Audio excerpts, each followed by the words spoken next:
네, 오늘은 욥기의 고난의 두 번째 시간으로 이제 욥이 그의 입술 가운데 말로 범죄하지 않는 장면들이 나오지만 3장에 넘어가면 욥이 자신의 태어남도 저주합니다. 내가 차라리 태어나지 않았다면 이 고난을, 이 어려움을 당하지 않았을까, 이런 어려움을 겪지만 오늘 말씀까지는 그래도 굳건히 또 믿음을 지켜나가는 것들을 보며 또한 그것이 이 오늘 말씀까지는 욥의 온전하고 열심이지만 그 뒤부터는 욥이 결국에는 우리와 같은 사람이지만 하나님께서 늘 그를 지키시고 그에게 믿음 주셨음을 보여주는 장면 같습니다.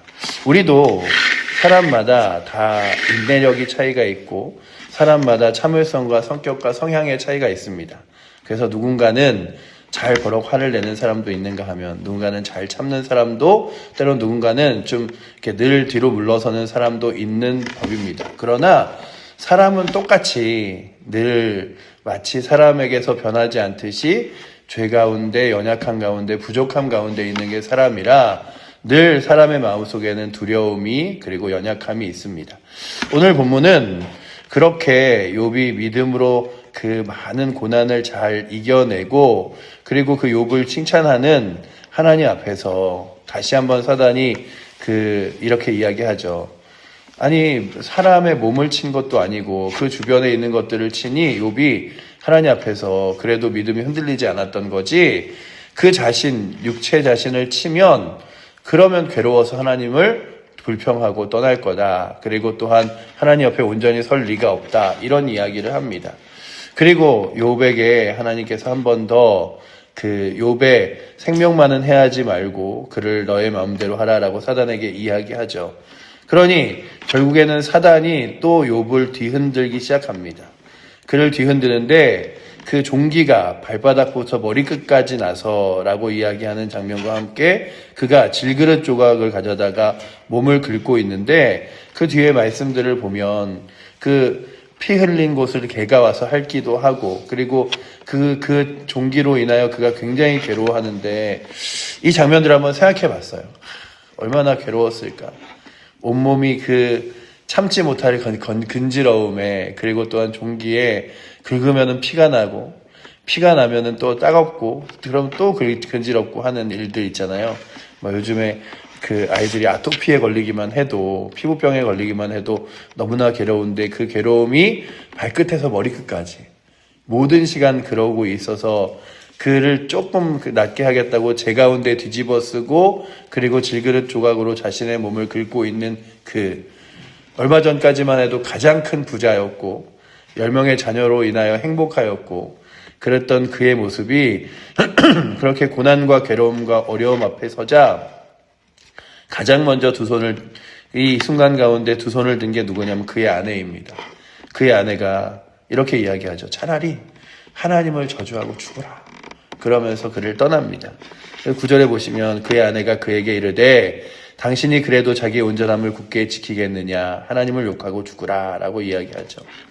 아니 나 같으면 그렇게 못 산다고 이야기하며 그를 떠나가죠. 그러니 오늘 말씀을 보면서 우리가 다시금 느끼는 건 그의 괴로움이 얼마나 컸을까, 그의 고난이 얼마나 컸을까. 때로는 우리의 인생 가운데도 괴로움과 고난이 클 때가 있습니다. 또한 내가 견디기 어려운 상황과 환경들이 올 때가 있습니다. 그때 우리의 힘으로 그 모든 일들을 지켜나갈 수는 없으나 하나님 우리 가운데 정말로 시간이 지나고 인생이 많이 갈수록 어려운 일과 힘겨운 일과 문제와 그리고 또한 가슴 아픈 일들을 겪게 될 때마다 주님 의지하게 하시고 주께서 은혜 주사 그 모든 일들을 잘 견뎌 나갈 수 있도록 하나님 함께하여 주시옵소서. 구할 수 있는 은혜가 오늘 이 새벽에 나오신 저와 여러분에게 있기를 원합니다. 욥의 고난은 결국 욥의 내면의 가장 깊은 곳까지를 건드리게 되는 본문의 말씀이면서도 오늘의 본문이 욥의 서론의 끝이기도 합니다. 그리고 이제 욥의 친구들이 나타나서 욥에게 계속해서 이야기하죠. 너 뭔가 잘못했을 거야. 너 뭔가 하나님 앞에 범죄한 게 있을 거야. 네가 우리들에게 말하지 못한 뭔가 잘못이 있을 거야. 고백해봐. 잘못한 것들을 생각해봐. 이러면서 그 사람들의 시선과 눈으로 욥을 계속해서 바라봅니다. 그런데 욥은 처음에는 자신 스스로가 온전히 하나님 앞에 지키려고 노력하다가 결국에는 내가 내 스스로 나를 지키는 것도 사실은 내 힘이 아니라 하나님의 은혜구나라고 하는 것들을 고백하게 되죠. 그러니 오늘도 우리가 분명히 아는 건 내 믿음을 내가 지키는 것 같고 내 신앙 내가 지키는 것 같고 다른 사람보다 때로는 조금 나은 신앙을 가지고 있는 것처럼 보이지만 그러나 오늘도 우리에게 믿음 주시고 은혜 주시는 분은 살아계신 하나님이라는 사실을 기억하며 오늘도 하나님께 감사하고 주님 의지하며 나아갈 수 있는 힘이 저희 가운데 있기를 원합니다. 제가 몇 며칠 계속 머릿속에 떠오르는 장면이 있어요. 그리고 유튜브에서 한번 찾아봐야겠다. 그리고서는 한 몇 주째 이렇게 찾아보지 못하는데 쉽게 그냥 검색어 몇 개만 치면은 나올 것 같지만 마음속에 그거 어떨까 이러면서 있는 게 그 터키에 가면 이슬람 세력들이 기독교인들을 박해하기 시작하자 그 땅에 굴을 파고 그리고서는 지하에 도시를 짓기 시작했어요. 그리고 최대 2만 명까지 살 수 있는 도시를 정말 깊이 내려갈 막 개미굴처럼 파놨어요. 그리고 그 안에서 햇볕도 보지 못한 채 살아갑니다. 단 하나 신앙을 지키고 주 예수 그리스도를 믿겠다는 일념 하나로 그렇게 깊이 파서 함께 예배를 드릴 수 있는 공간도 만들고 숨쉬고 지낼 수 있는 공간들을 이렇게 만들어 놓고 지하에서 살아가는데 제가 보면서 볕도 못 보고 그리고 또한 정말 어려운 환경 가운데 그래도 신앙을 지키겠다고 모여든 사람들이 그 지하에서 자신의 인생을 걸어가며 살아가는데 얼마나 때론 힘들었을까. 그러나 그 모든 것들을 이기는 게 하나님의 힘이었다면 오늘도 우리의 생에 문제와 고난과 어려움 그리고 또한 상상할 수 없는 괴로움들이 내 앞에 놓여질 때마다 하나님 은혜가 아니면 어떻게 지낼 수 있을까. 그러니 내가 놓여진 상황들을 단순하게 내 눈앞에 딱 바라보면서 힘들 때 불평하고 어려울 때 하나님 이거 왜 이러냐고 원망하고 그러지 말고 하나님 앞에서 하나님의 때를 하나님의 은혜를 기다리며 주님 오늘도 내가 상황 보고 좌절하고 넘어지지 않고 주님 의지하게 하시고 환경 보면서 주 앞에 그냥 막 불평하지 않고 내 입술 지켜달라고 구하는 은혜가 있어서 오늘 말씀해 보면 이 욥의 이야기가 굉장히 그 사단과 하나님의 이야기로 쭉 나오다가 욥의 이야기는 단 3절 나오죠. 단 3절.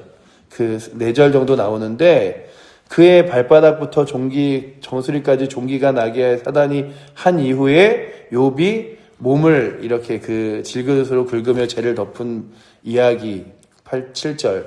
그리고 8절에 욥의 아내가 차라리 8절 그리고 9절에 욥의 아내가 차라리 하나님을 원망하고 죽어라 라고 이야기하는 절 그리고 마지막 10절인데 제가 이 8절 9절 10절을 보면서 두 명의 사람의 대조적인 모습을 보았습니다. 한 명은 그 모든 상황을 받아들이기 힘들어 마음속으로 하나님도 원망할 뿐만 아니라 그의 사랑하는 남편에게 차라리 이럴 바에는 당신이 죽는 게 낫겠다라고 이야기하기도 하고 하나님을 원망하라고 이야기하기도 하며 그렇게 그의 입술 가운데 범죄하였던 욥의 아내 그리고 떠나버렸던 욥의 아내와 함께 그러나 끝까지 우리에게 복 주신 이도 하나님이시고 그리고 내게 지금 벌 주시는 이도 이렇게 고통을 주시는 이도 하나님이신데 어떻게 그 하나님께 복 주실 때만 감사하다 그러고 괴로울 때는 하나님 원망하고 그럴 수 있겠느냐. 그러니 나는 내 입술을 범죄하지 않도록 지키리라 라고 고백했던 욥의 고백과 같이 오늘도 주님 제 인생의 상황들 가운데 진짜 힘들 때도 어려울 때도 하나님의 우산과 같은 손길과 능력이 나를 보호하여 주심을 기억하게 하시고 먼저 나의 입술에 은혜 주사 입술로 범죄하지 않도록 주님 나를 붙들어 주시옵소서. 그래서 욥의 아내가 그의 입술 가운데 한 말이 참 읽기도 힘들잖아요. 그의 아내가 그에게 이르되 당신이 그래도 자기 온전함을 굳게 지키느냐? 그게 무슨 의미 있느냐? 그러면서 차라리 하나님을 욕하고 죽으라 라고 이야기하며 그의 입술로 하나님을 욕하고 그리고 떠나버린 모습을 보여줬지만 10절에는 그와 대조적으로 이렇게 이야기하죠.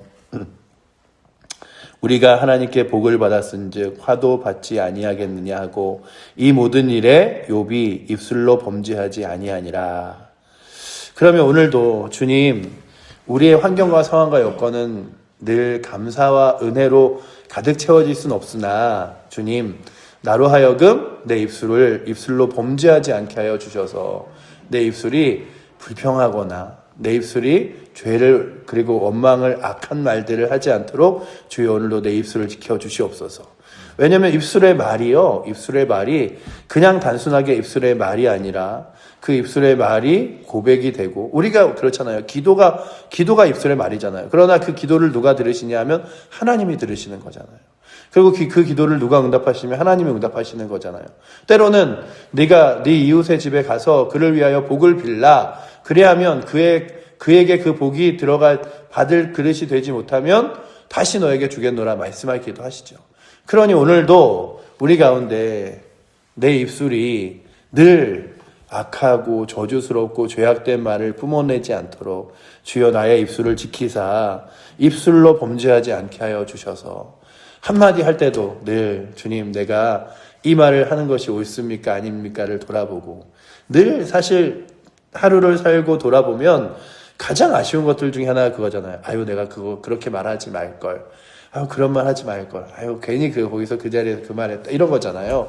그러니 오늘도 우리 가운데 때로는 고난이, 어려움이, 힘겨움이 올 때 이 욥과 같은 고난들이 우리 가운데 없어야 하겠으나 때로는 문제와 어려움들이 올 때 주여 나의 입술을 지키사 나로 하여금 하나님을 욕하고 떠나며 불평하고 불만하고 죄악된 이 말을 하는 것이 아니라 나의 입술을 지켜 범죄하지 않도록, 하나님을 원망하지 않도록, 또한 상황 가운데 또한 그 일들을 불평하지 않도록 나의 입술을 지켜달라고 고백할 수 있는 은혜가 이 욥의 고난 앞에서 우리도 입술을 지키며 나아갈 수 있도록 기도해 주시고, 그래서 하루를 살아가면서 주여 나의 입술에 은혜 주사 만나는 사람마다 하나님 거룩한 복을 빌게 하시고 필요한 말을 하게 하시고 또한 선한 말로, 온전한 말로 하루를 살게 해달라고 구하며 나아갈 수 있는 은혜가, 그래서 입술로 범죄하지 않고 입술로 하나님의 은혜와 복을 베풀 수 있는 은혜가 오늘도 이 자리에 있는 여러분들과 저에게 넘치기를 축원합니다. 아멘. 기도하겠습니다.